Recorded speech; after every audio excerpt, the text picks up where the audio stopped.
परवाच्या दिवशी मी राजगुरुनगरला महाराज दशक्रियेला गेले. वाळद म्हणून गाव आहे वरती याच्यामध्ये आहे. मी दशक्रियेला गेले. मी त्यांना विचारलं आई कशाने गेल्या.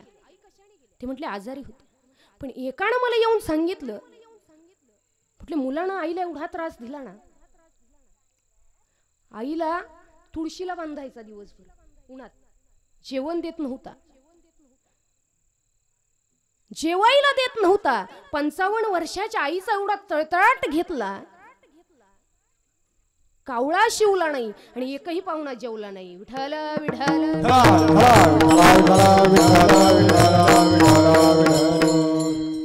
सध्या आम्ही रोज बाहेर फिरतो, रोज पाहतो काही अवघड समस्या झाली. काय होतं तुम्हाला आई वडिलांना सांभाळायला.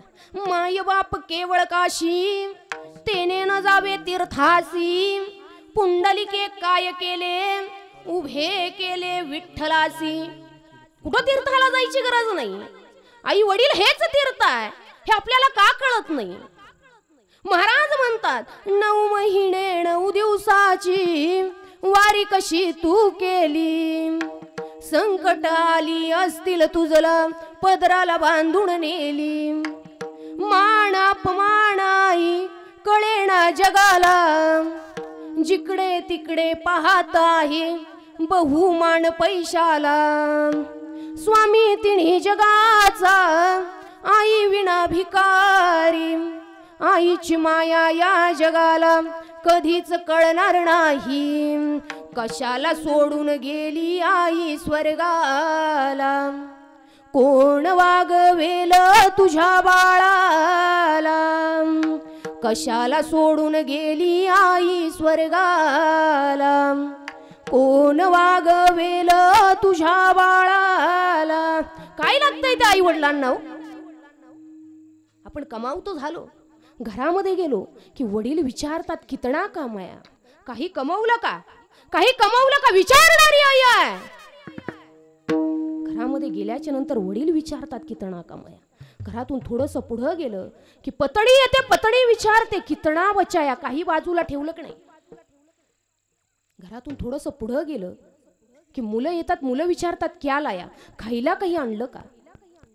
घरातून थोडंसं पुढं गेलं की घराच्या कोपऱ्यामध्ये एक म्हातारा आणि म्हातारी बसलेली असते. ती म्हातारा आणि म्हातारी असते आई आणि वडील.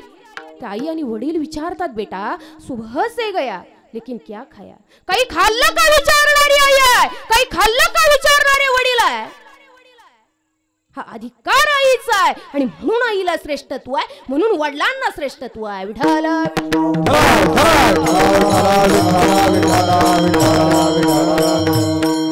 8 दिवसापूर्वी श्रीगोंद्याला दशक्रियेला गेले. त्यांनी मला फोन केला, मी दशक्रियेचा कार्यक्रम घेतला. पण आदल्या दिवशी मी त्यांना विचारलं दशक्रिया कशानिमित्त. म्हटले बाबा घरातून निघून गेले. मग निघून गेल्यावर दशक्रिया कशावरून. ते म्हटले बाबा घरातून गेले, आम्ही एका देवलशाकडे गेलो, देवलशाने सांगितलं तुम्ही सदरा घेऊन या. आम्ही सदरा घेऊन गेलो. त्यांना सांगितलं तुमचे बाबा हयात नाही. सदऱ्यावरून ठरवलं तुमचे बाबा हयात नाही.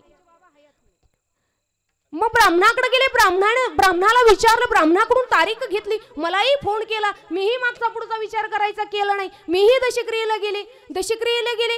प्रवचन झालं, कावळा शिवला, 13व्याला म्हातारं घरी आलं.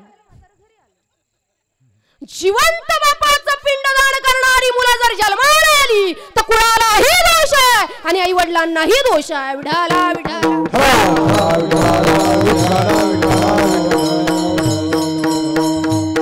आणि म्हणून बाबांनो मुलांवरती संस्काराची गरज आहे. पण आज मुलांवरती संस्काराची गरज असताना आपण मुलांकडे लक्ष देत नाही. काय रामायण महाभारत सांगायचं. मुलांवरती जर संस्कार असेल, मुलांना कीर्तनाला आणत जाणार, चांगल्या कार्यक्रमाच्या ठिकाणी मुलांना घेऊन जात जा. हेच मुलांवरती संस्कार आहे. दुसरं काय पाहिजे.